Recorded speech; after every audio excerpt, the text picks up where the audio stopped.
Welcome back, everyone.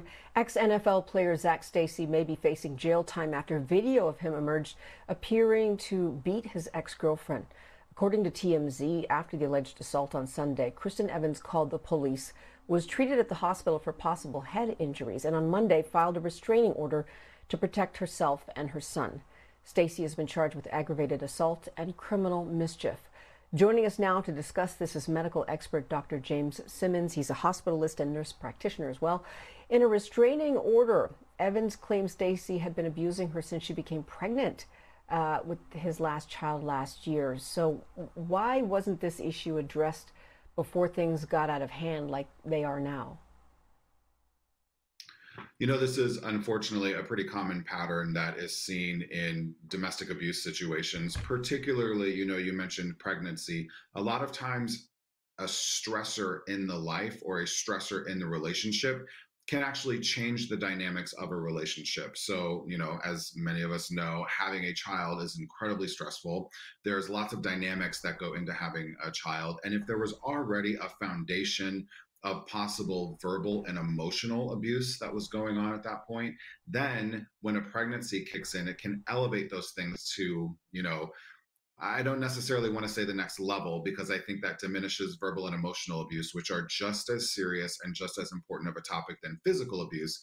But sometimes that verbal and emotional abuse, because of another situation or a situation that can cause stress like a pregnancy, can change into physical abuse. I think it's really important for everyone to remember at any point in time, if you're watching this, if you are one of the 1/3 of women overall or 1/4 of men overall, or in our community, in the Black community, 45% of Black women and 40% of men experience some sort of either verbal, sexual, emotional, or physical abuse. This really impacts a lot of people, and there are ways to get help if it's happening to you.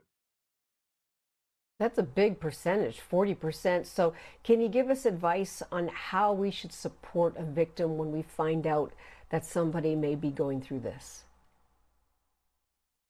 Yeah, I think the first thing to do is to remember that you don't necessarily get to place your judgment and how you feel about the relationship on the situation. There are many complex dynamics that go into abusive relationships, and even more complex dynamics in terms of someone leaving an abusive relationship, right? It can, if you've never been a part of that or experienced that, it's pretty easy to say, well, why doesn't that person just leave?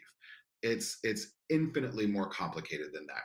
So the best thing for you to do, particularly if someone has come to you and said that they need help, is to understand that you need to be a judgment-free, listening, safe place for them. Now, sometimes that's hard, right? We're not necessarily equipped naturally to understand how do we help someone who's unfortunately been, in a domestic violence situation. So one of the things to do, I love this resource, 1-800-799-SAFE. 1-800-799-SAFE, or you can text the word safe or start or home to 88788.